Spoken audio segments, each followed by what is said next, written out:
Well, it's little, but it's a beginning. The beginning of our landscape quilt. We're going to keep it on this chair like our other quilt, our strings and strips quilt, and let you watch it grow. But there it is in its infancy. Okay, it's time to make this little landscape quilt grow a little more.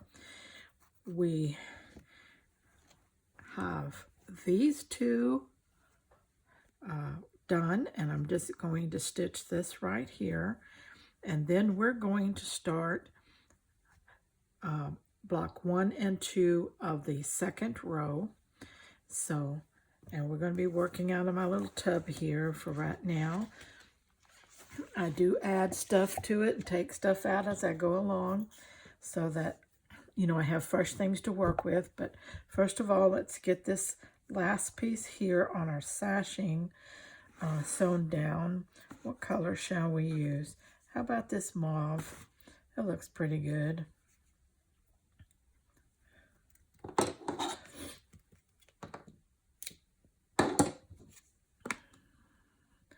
Okay.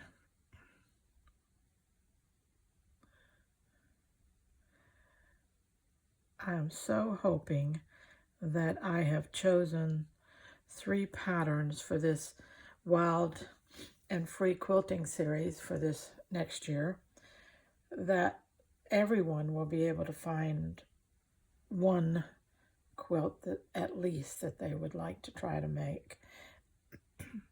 Since it's perfect for beginners because no sewing machine is required, and just needle, thread of their choice, and scraps that they can beg, borrow, steal, or whatever. And not really, we don't want to steal anybody's scraps, but you get what I mean. Just start collecting scraps. And if you watch my video series, you get tips and tricks all the way through about how you might be able to find these scraps without spending a lot of money. Definitely for these quilts, do not go out and buy new yardage of fabrics, because this is a scrappy quilt and it won't look the same, I promise. Rather go to your thrift store, buy a whole bunch of old cheap clothing that you like the fabric in it and cut them up. A yard of good quilting fabric anymore is what, $12 to $18 a yard, somewhere in there. Well, you go take a $20 bill to a thrift shop, especially, and shop its cheapest racks. It's $1, $2, $3 racks, and see how much yardage you can bring home for $20. It's a lot. Plus you get buttons and zippers and laces and trims and all kinds of stuff when you cut those up that you can use in your other sewing projects. Okay, we're going to tackle this first little top piece here first. Get him sewn on.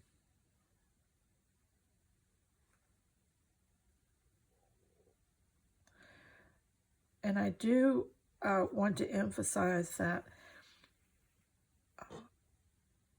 you really need to catch the series that you want to make, the quilt that you want to make. You really need to go and start with video 1 and go through the playlist, because the questions that you have most likely are going to be answered, because as more and more people join me here, for instance, the question of, well, where do I get fabrics? I've talked about that extensively through my videos.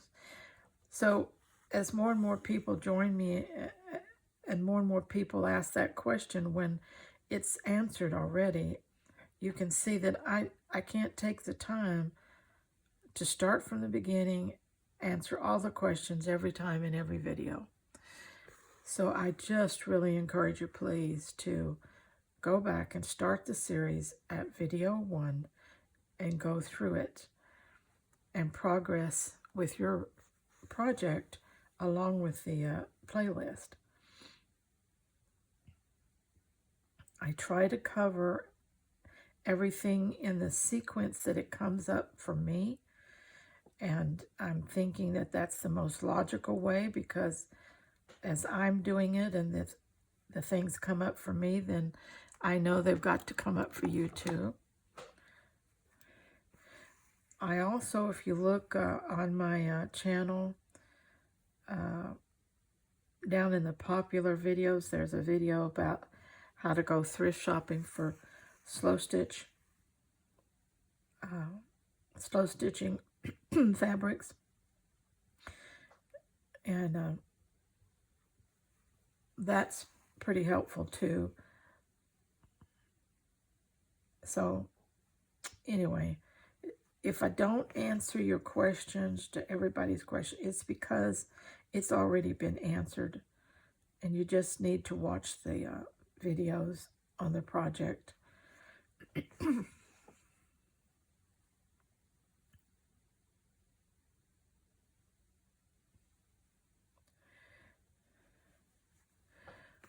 Okay, let's take this one out.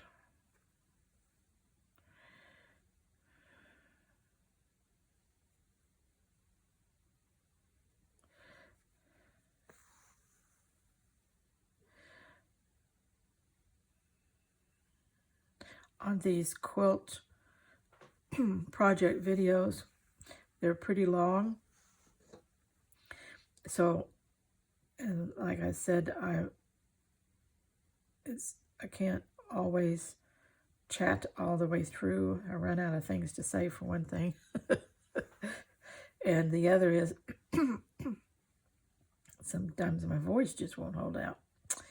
But the good thing is that if I'm quiet, I'm just be quiet for a little while. It won't be an entirely silent video by any means.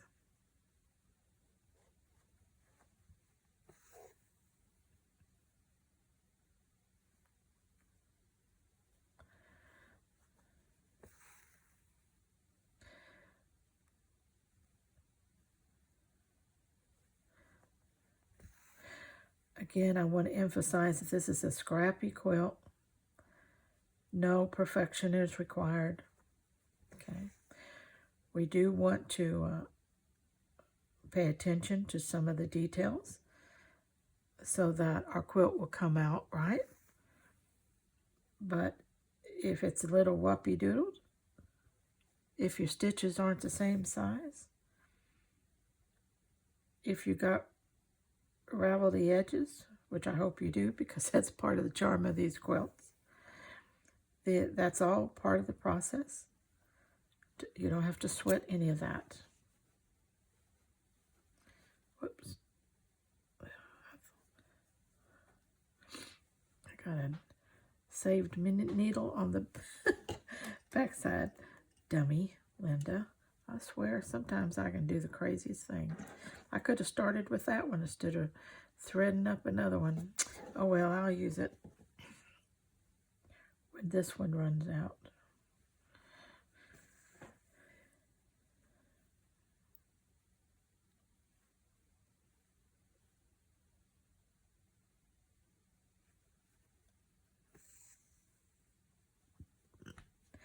My biggest advice is use lots of different scraps, varieties of scraps, and lots of stitches. You can't overdo either one of those, in my opinion.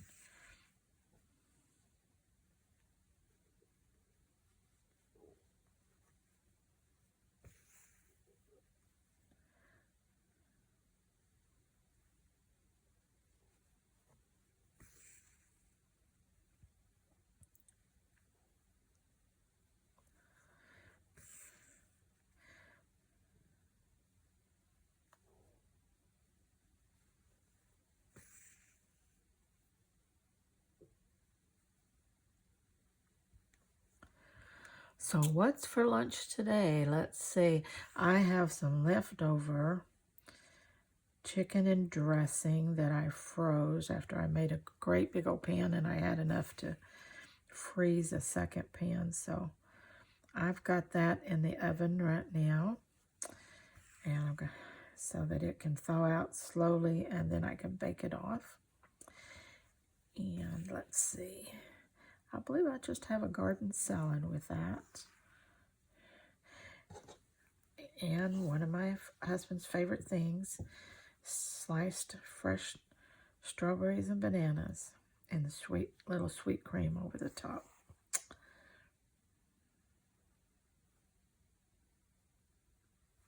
And I make cornbread dressing. I'm from Texas, and if I made any other kind of dressing, I would probably get hung. But in the South here, most of us make cornbread dressing. That's what I grew up with. That's what I learned to make. I have eaten quite a few other kinds, but my favorite, and I always come back to, is cornbread dressing. And so that's what I will have. And I make it just, dump and go type thing. I don't really have a recipe. I, of course, cook off a whole chicken, save the broth, and then debone the chicken. That's how I do mine. And I save the broth to make my dressing. Then I'll make a couple of pans of cornbread and cool them down. Usually my chicken and cornbread I cook the day before. And let's see, when the cornbread's all cooled down, then I crumble it up in a great big bowl that I can mix in.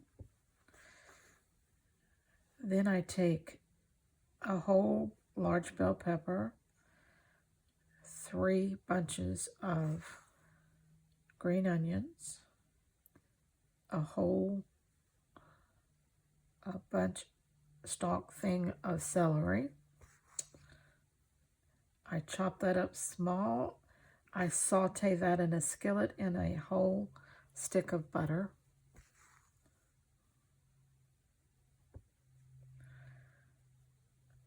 And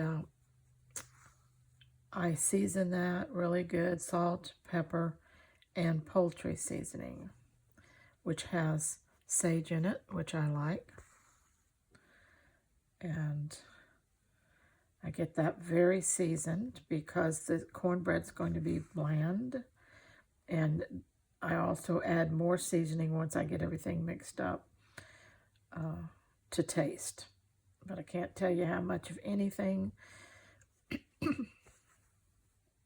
But if you don't season it well enough, dressing is bland. It just tastes like cornbread. You don't want it to do that. You want all these vegetable flavors to come through. I use quite a bit of poultry seasoning, and of course enough salt and pepper too.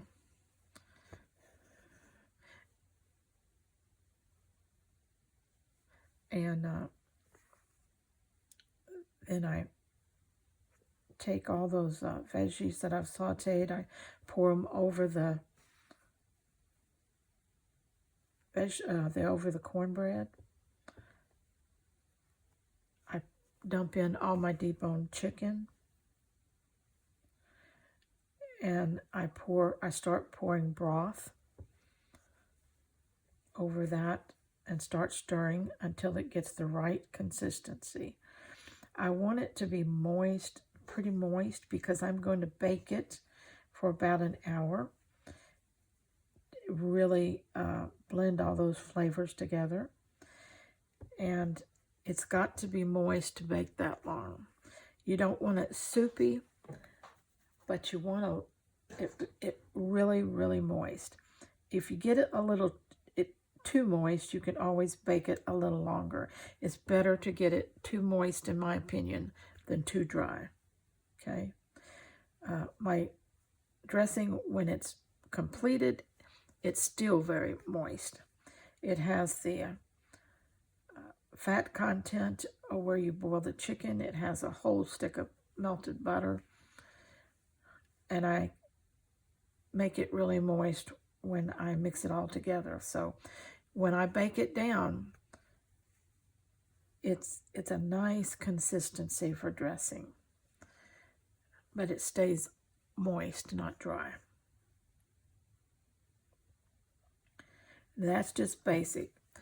Some people add other things to it, but I make it the way my husband likes it, and he likes just basic dressing. Of course, the celery, the bell pepper, and the onions in the South here is known as the Holy Trinity. Yeah, it's because we use those three ingredients in so many different dishes that we cook. Celery, bell pepper, and green onions go in so much food. So don't forget that. The Holy Trinity. I mean, you can make anything and add that, and it's better.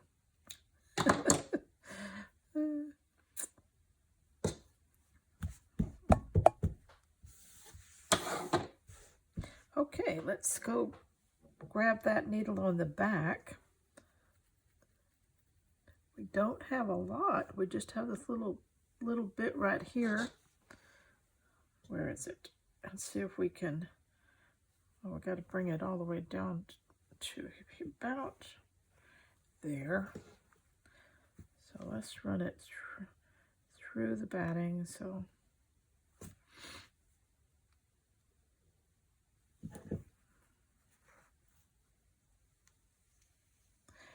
it won't be a long piece to hang. Sometimes I do that, but when I do, it's because I'm not thinking, and because I don't like long pieces. And so when I like this one, I'm not crazy about that and that, but you know, I get into what I'm doing, I don't think about, so it happens. I gotta pick up this little edge over here.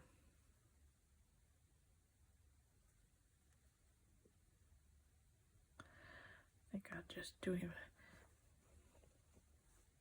When you get several layers on and it gets thick, you can't do a run, at least I can't push that needle through all those layers in just a running stitch like a quilting stitch. I have to revert to a poke and jab.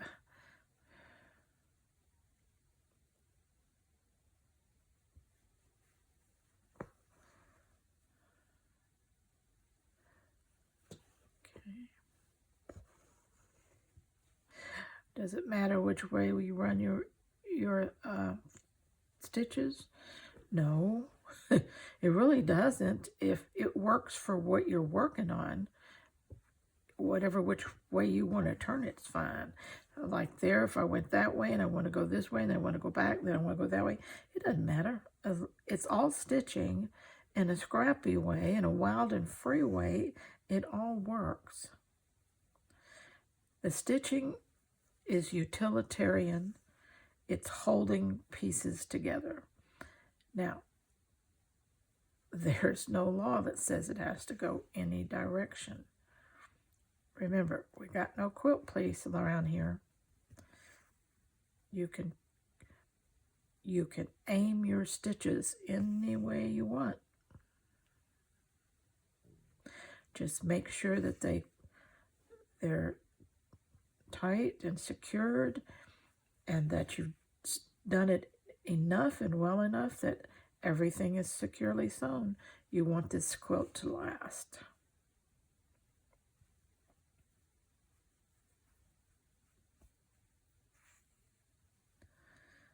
Okay, that worked out well.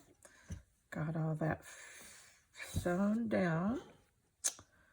And I have a little bit of thread. I think I'll just, let's see, do I have enough? Yeah, I can make a couple stitches. I just go up this little, go down there, up there.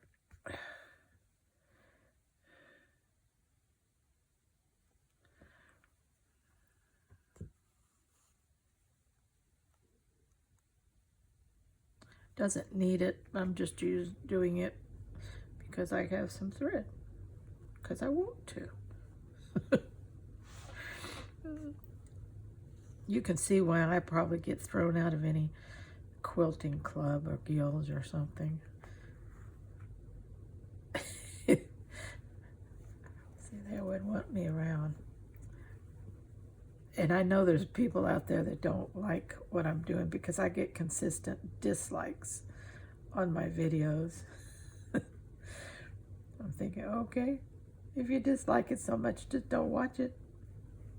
But no, they consistently leave the dislikes. YouTube doesn't show those, but I can see them. I can't see who leaves them, but I can see that they have been left. So all those that like my videos, I really appreciate it.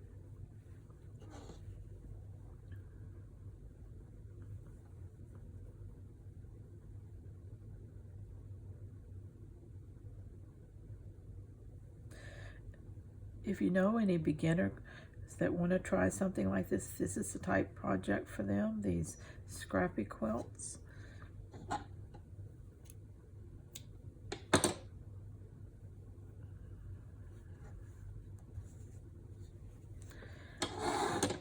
All right. A quilt is born. The birthing of a new quilt. Okay. Now, I'm thinking that for our next one,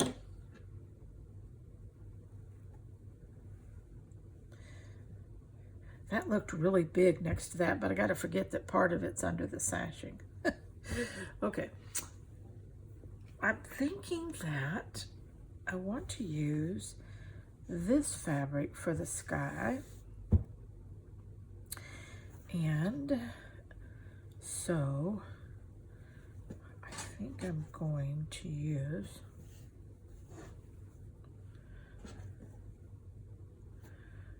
just my little square here and cut out my, I do cut a piece, an entire size, because I do want to be able to trace the pattern on it and use that for my template as I go down the square. Okay. Let's see if I can cut that pretty nicely.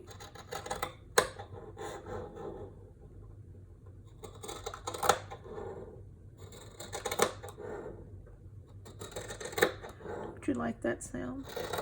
I do. Okay.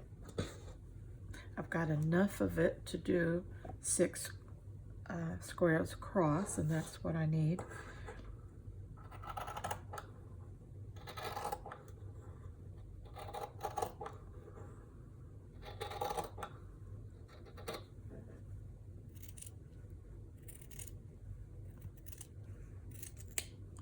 There's a nice strip for my next strips and strings.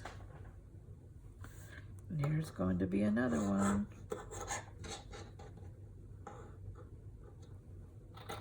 Or 2 since it's doubled. We surely won't throw them away.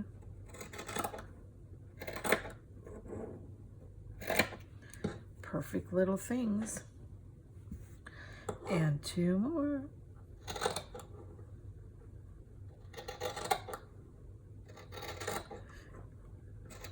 These got the fringy edges. Love it, love it. Often wondered why I like fringy so much. I love it, love it, love it.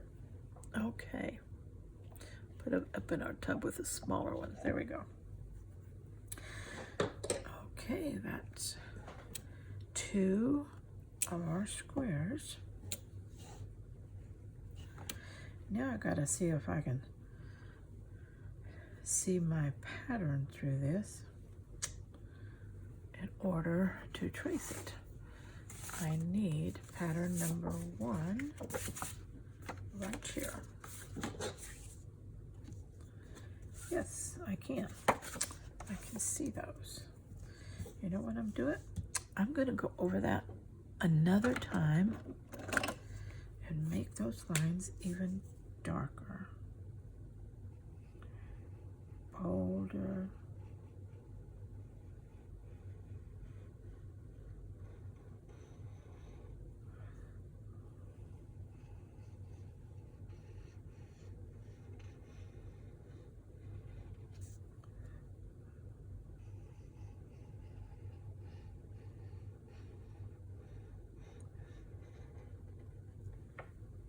They're pretty dark already, and this may not really help that much, but in my mind it does. Okay, there we go. That dries, of course, almost instantly. No ink there. No, I'm not going to iron the fabric. I know that really bugs some of you, but I'm not going to do it. Can't make me. All right, what color do I need? Let's try this one, see if it shows up here. Okay, this does not have to be rocket science either. Just get a line on there.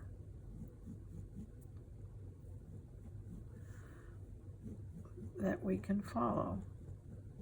Okay.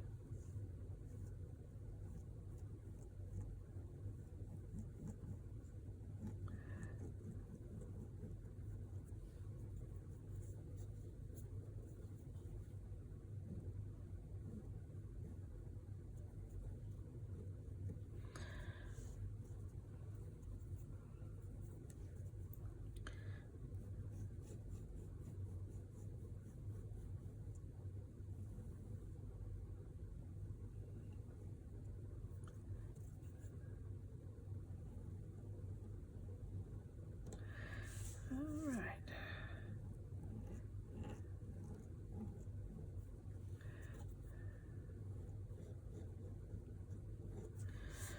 Okay, there's our lines, and they're strong enough for me to use. And this is a very fine point. You can always use something bolder. You could always even use your marks a lot because you're going to cover up all these lines. Anyway, now they show up a little better after we put them on there. All right, the top part is our sky. So now we have to start building our landscape. And let's see, I have some new fabrics in here that I have pieces of, you know, remnant pieces that I've got here. So, and I found this chunk.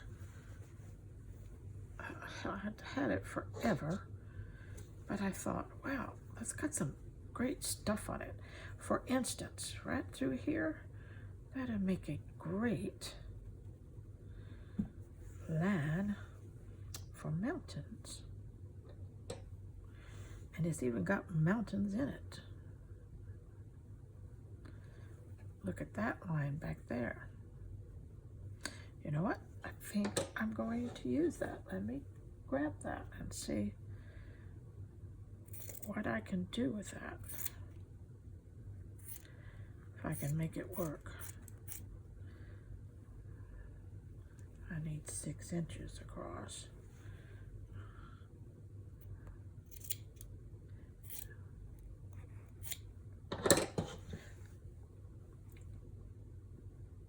That's in my remnant pile, so I picked that up somewhere.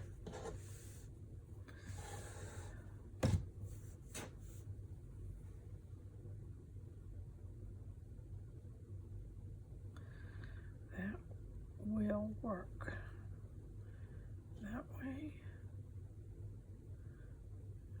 that way, that way, that way. That's kind of interesting. I'm kind of liking that. But you know what I might do? I know that if I start there and end there,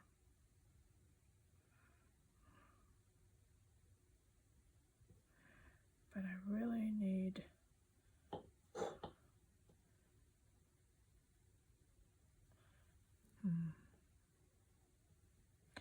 I really need to do that way.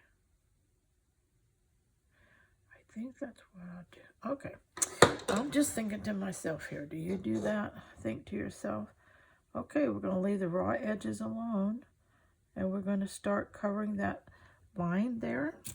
And I tell you what I'm going to do is I'm going to pin this back fabric top and bottom so I don't stretch it and move it while I'm maneuvering here.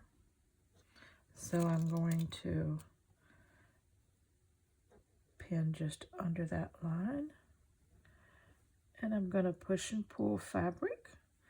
And I don't care if it folds and wrinkles. I will sew those in. That's part of the texture.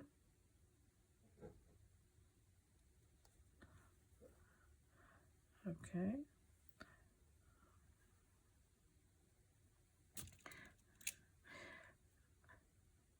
On my top row, I am doing clouds in the sky. And I thought on this row, I would do moons or suns or whatever I want them to be. Okay. Now, I am going to roughly find my little bottom part. Is right there. And I'm going to roughly just cut along that next line. Let it go over just a little bit so I have something to cover. Okay. But it gives me a edge to work with for my next piece.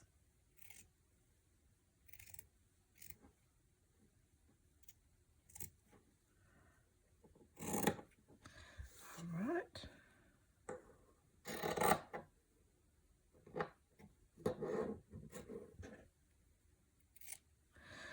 Another great piece for my strips and strings.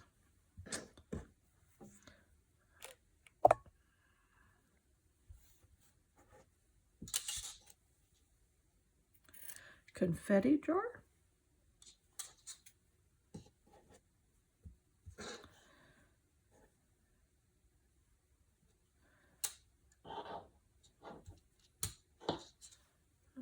Okay, we'll get that sewn before we trim that edge over there. All right, before I go any further, I need to decide on a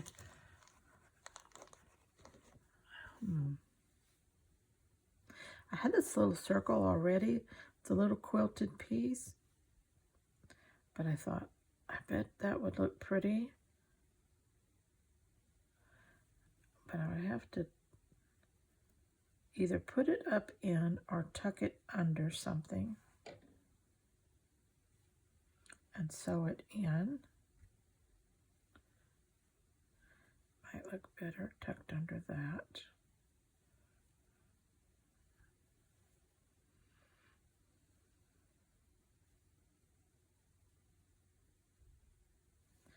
Or just simply like that. Might just leave it there. You know, the other thing I could do, and I think I will do that, is cut off a little piece and then sew it right there. Or right there. Or right there. Where do I want it? I think I will split the difference. Right there. And that makes it kind of appear like it's still tucked down under the horizon of the mountain range or whatever that is back there. Okay. Now, before I go any further, I'm going to sew that. Let's see, do I have some more of those up here? Because I have a little drawer up here with interesting things in it. We got hearts, and squares, and there's a circle. Because I got, excuse me, I got 6 blocks and I want to keep that same theme going in the 6 blocks. There's another circle, but it's kind of too big. Okay, bunches of stuff in here. Is that a circle? No, that's a flower. Those are circles, but they're together. Okay. Surely, oh, there's another nice heart. I make stuff from time to time just because I want to. Something comes into my mind. Don't have a use for it. There's a little house I can use. Something comes into my mind and I think, just let me make it, you know. And then there's another heart. There's a heart. I just throw it in this drawer. Sometimes, somewhere, I use stuff all the time. Surely there's another circle down here.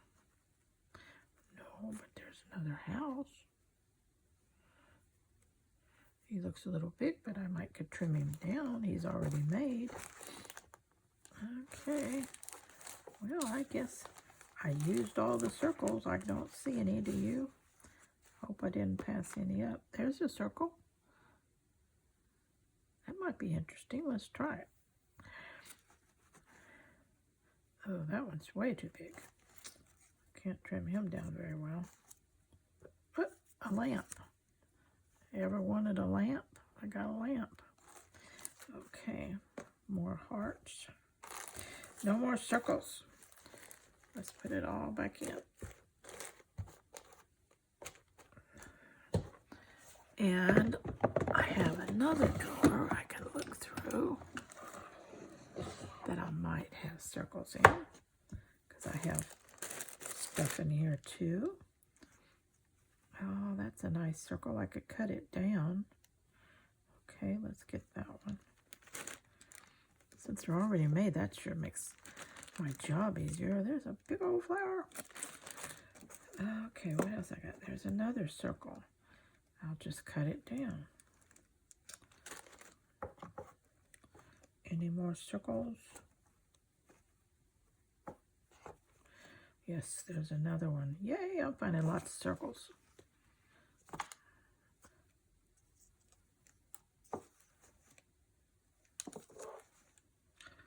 Oh, I think I ran out of circles. These are pendants and clusters and just little stuff. As you can tell, it's just stuff. Okay. But just like today, I pull stuff out of these little drawers all the time. And sometimes it's nice to have things that are already done. Speeds up the process. So I'm going to put these 2 little houses and these circles. Is that one going to work? Why not? It's a circle. It's made out of burlap.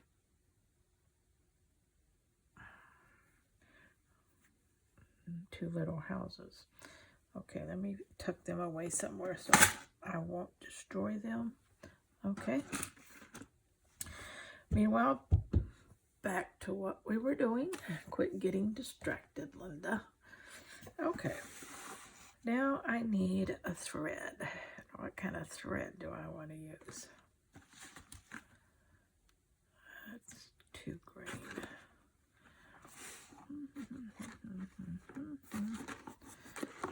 I want to try to use up my threads in this box and then add new threads.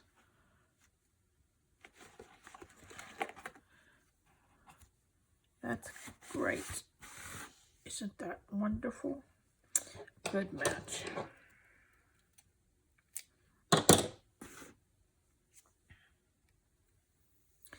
One of the talents that a YouTube like me has to have is the ability to talk to yourself. If you can talk to yourself, you got it made.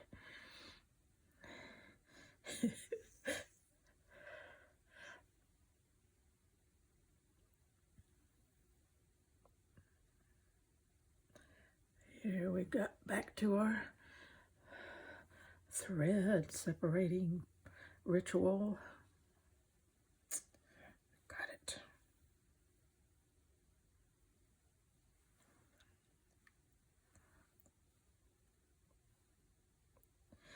Going to sew the heel area down first, so then I can make sure I can place my little circle right on the edge.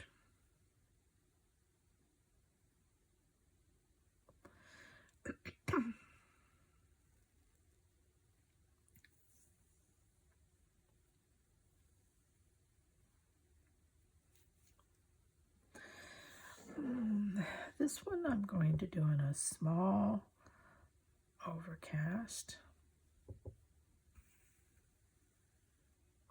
Well, I didn't tie it off. Getting smarter in my old age.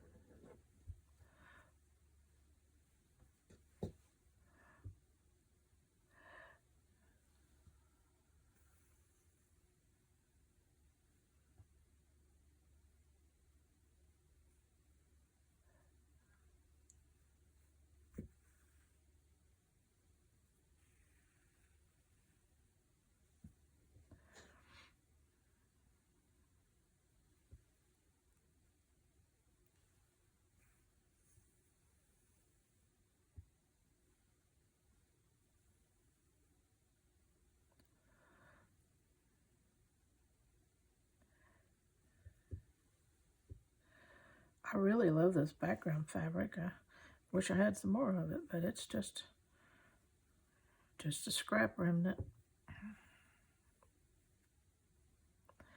Just had enough, but I'm so happy I had enough because it's going to make a nice transition down the quilt. Each row has continuity, but each column does not. So that's how we're going to keep interest in this quilt. When it gets through, a person that's viewing it will see a different landscape down every row. And when they go to the next one, it's a different one from the one they just looked at. Even though we're using the same pattern, we're changing up the color and the fabrics and the little details along the way. Basically, it's just the change in fabrics that's going to do this for us.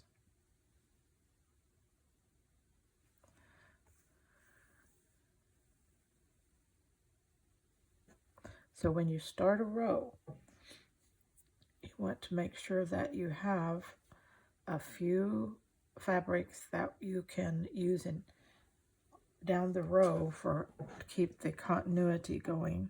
Not all of the fabrics, just a few of your focal fabrics, the one you want to really keep going down that landscape to make sure that it appears to be one landscape, continuous.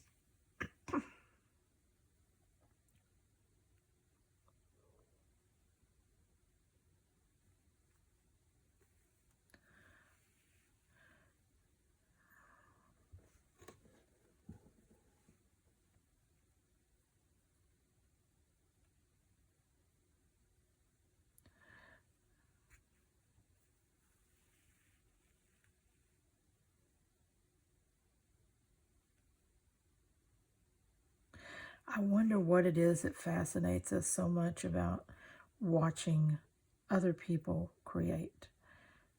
I know I have several channels that I love to watch the artisans as they work. It's just so relaxing to me to just sit back and watch and work on.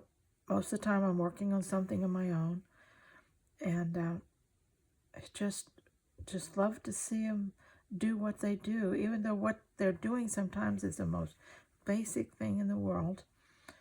But just to watch them do it. When I was a little girl, I could sit and watch my grandmother sew. She hand sewed everything. I could just sit and watch her stitch, one stitch after another.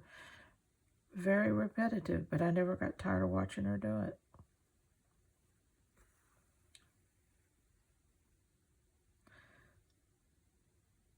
My mother didn't like to sew, so the only person that I ever got to do that with was my grandmother when we were visiting her. Sometimes I would spend a little time in the summer with her. And, so really, I'm so happy I had that. Now we have YouTube. If we don't have family and friends that like to do what we do, we've got YouTube. And we have all kinds of artisans that are talented and generous with sharing their skills and their love for different crafts. Certainly stitching is one of them. I can take that out now. And I can take these out. This one.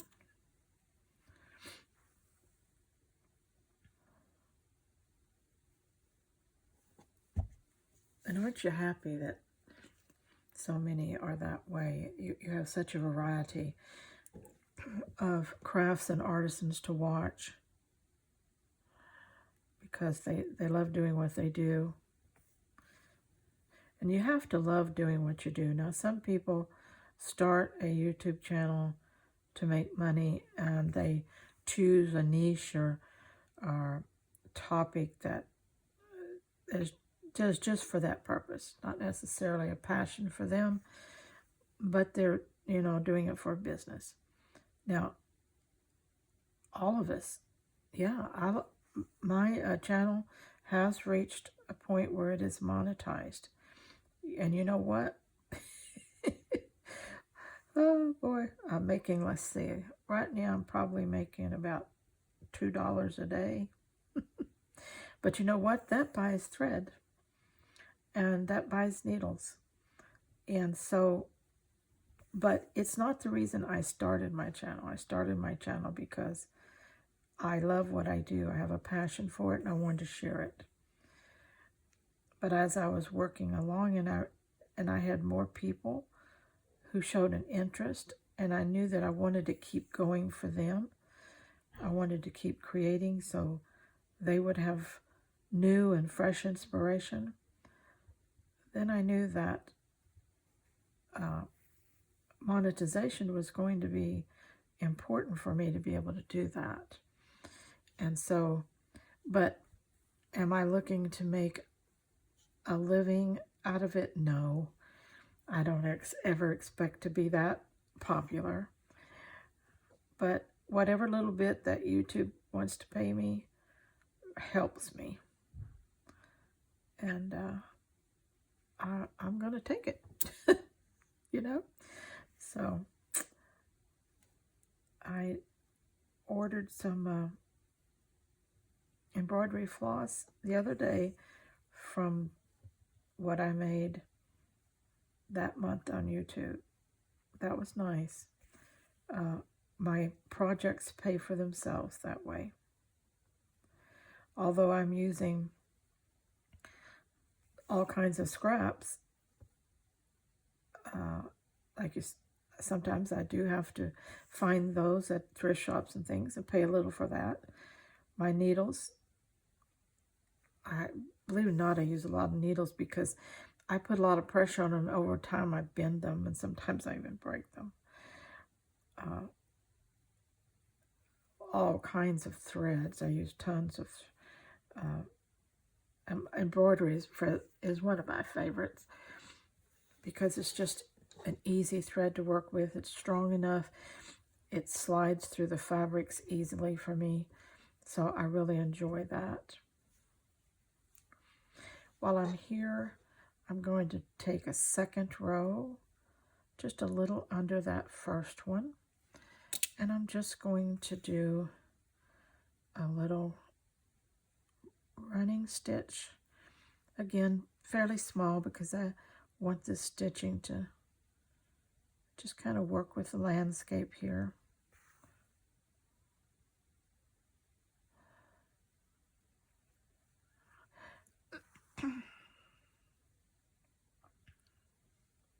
Kind of keeping going up and down a little bit. So in those little tucks and folds,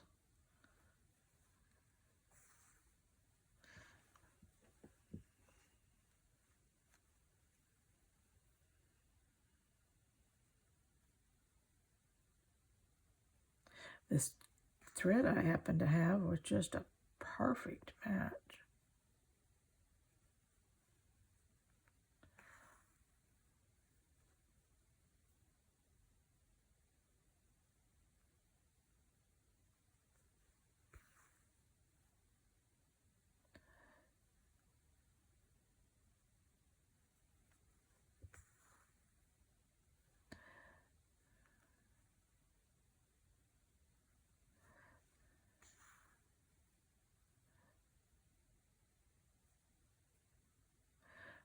Going to back stitch along this little ridge here.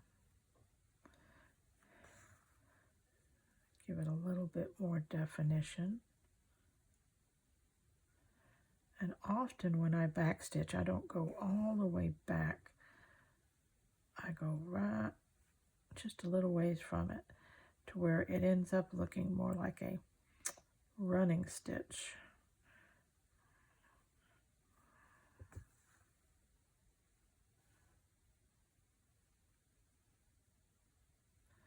I just like that look sometimes.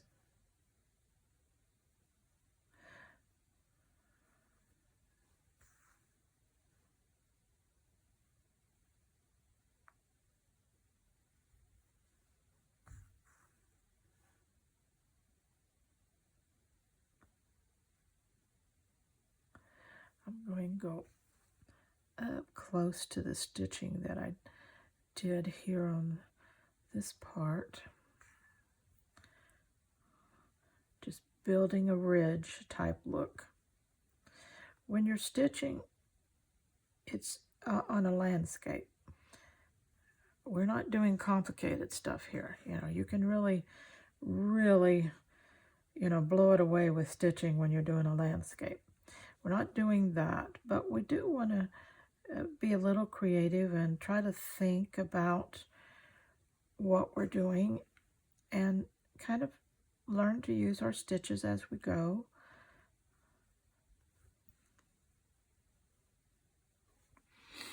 You see how that adds just a little stronger ridge line there along that white? If it wasn't stitched there, then it wouldn't stand out as much as it's going to. And it's not going to be a glaring thing because of the color that I'm using. It's just blending. And but it is going to help build the impression that we have a ridge line up there. Remember, you're learning to create outside of your box. So think like an artist. What do I want to do with my thread?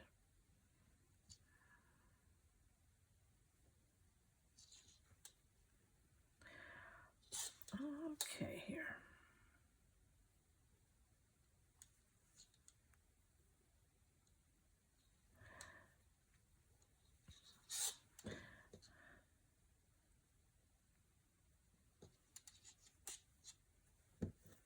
All right, that top part's down. I'm going to have to go check on lunch. I'll be back soon. Well, we did eat up all the lunch. I'm sorry I didn't have any leftovers I'd share with you.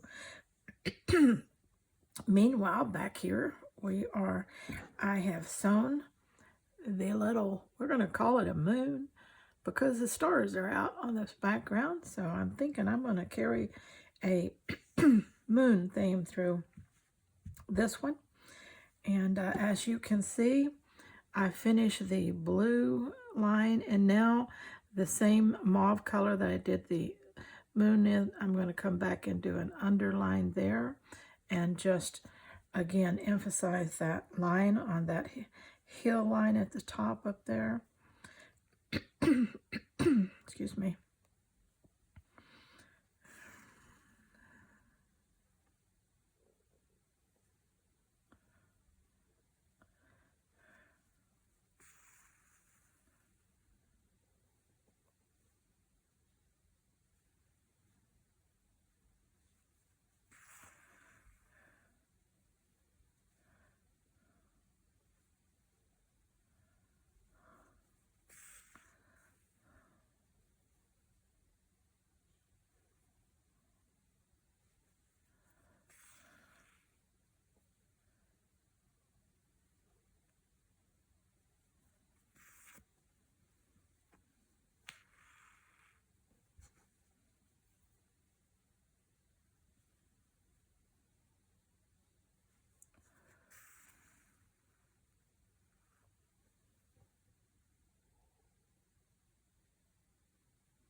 Okay, now what I'm going to do is I'm basically through with this piece for now.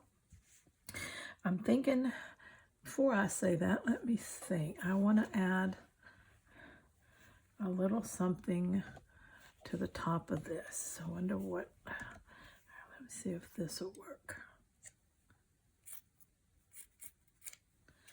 There's a little piece of gauzy stuff here, come off of a blouse.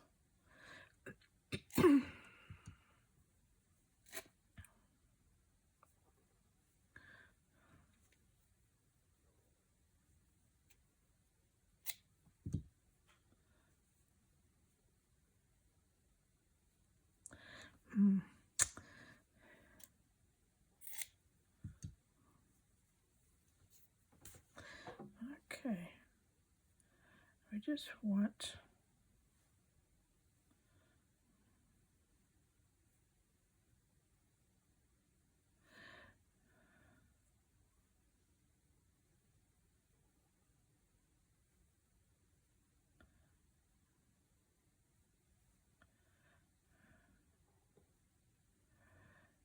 see, I don't think I need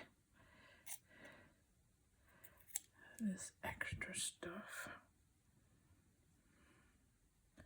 Just want a little bit. That works.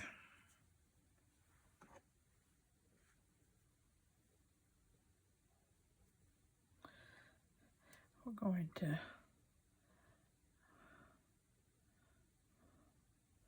squinch that down some, or tell you what we're going to do, we're going to turn it over from the top. I like that better.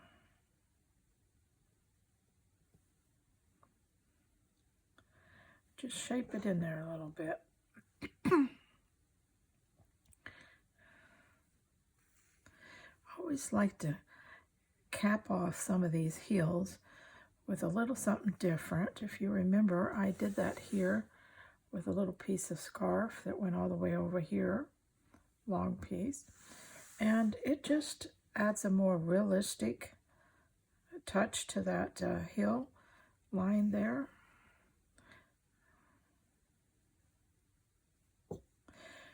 It also gives me, in the case with this one, if you see, I kind of came over and added the color line here, and I saved some of this material to put along the other four so that I can keep, you know, some of the same fabrics running.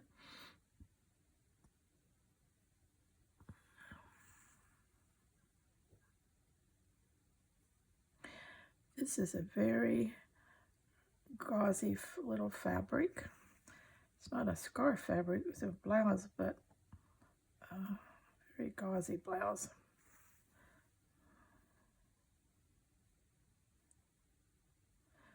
I think I will raise it up here. Remember that you can contour and shape as you sew. It doesn't have to be all laid in perfect or pinned perfect. And some of these fabrics that you may choose to use, like this one, it's very soft and pliable. You can shape as you go while you're sewing.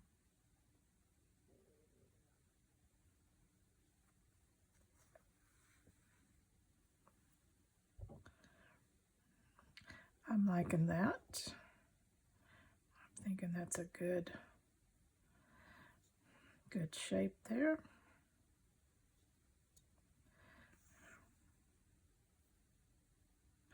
Changed up my stitches a little bit. Don't forget to, you can do that. You see how I had them going this direction. Now I'm going in this direction. Sew it any way you want to. That is a very intuitive thing for me. It's not something I decide in advance. I just go, I just do it as I go. And sometimes it's very unconscious. I don't even think about it. I just switch directions or stitch or whatever. I guess I've been doing it so long, I just kind of know what I want, you know, to do there. But play around. That's the way to learn. Just play around.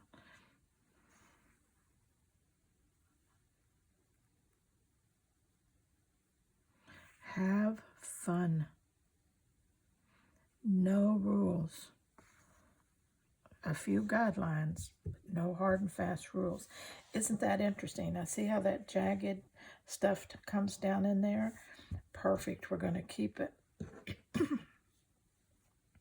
It's a very organic look to that, and we want to keep it.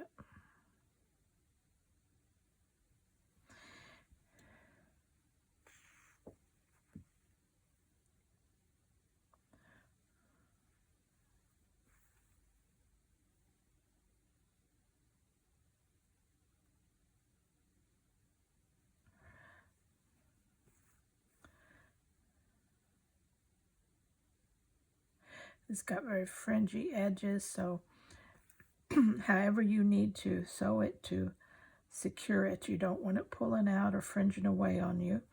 So make sure you put enough stitches in there, and also make sure that you cross over some of the main thread so that it catches and it holds.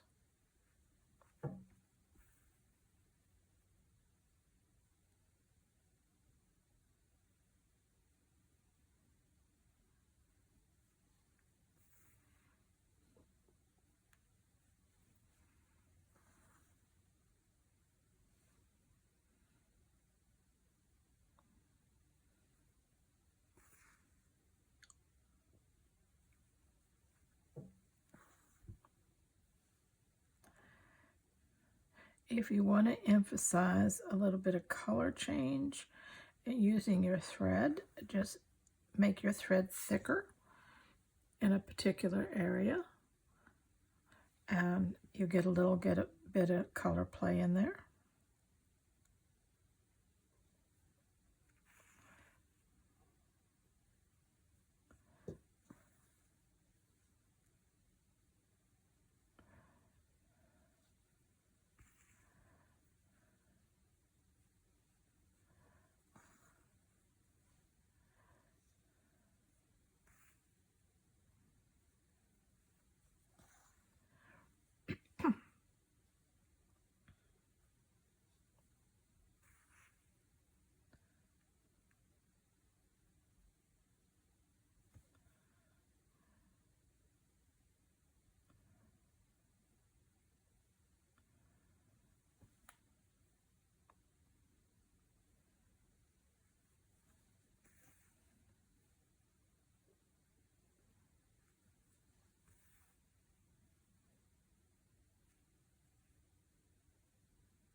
I like that.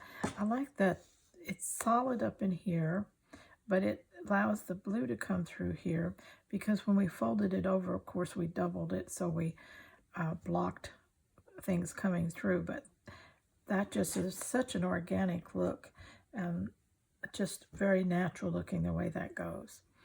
All right, I think I'm through with piddling with that now.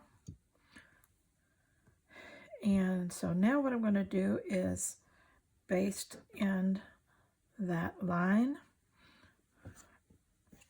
that we see right here. The next line, what I like to do is go ahead and use a running basting stitch to show where that line is. And that gives me a visual for laying, when I lay my next layer on. I will cover this thread, basting thread, but it shows me where I'm going here,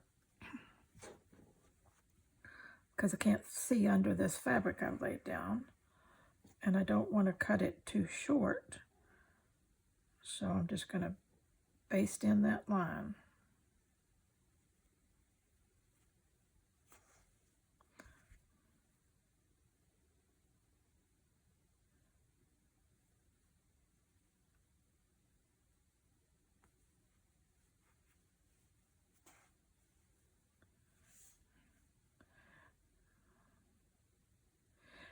Remember, don't worry about tucks and folds. We just sew them in as part of the landscape texture. The land, our earth, ripples and folds up on itself.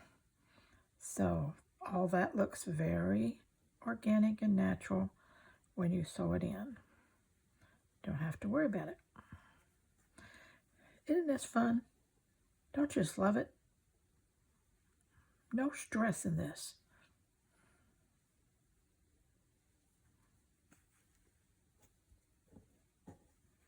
It's a little piddly, and some of it's detail, but it's no stress, really, unless you make it stressful. Okay, so when we lay that next layer on, we will fold it in and sew, and if we need to, we'll sew up into it to catch them all down and make them flat. Okay, let's see. We'll take this thread to the back side and tie it off.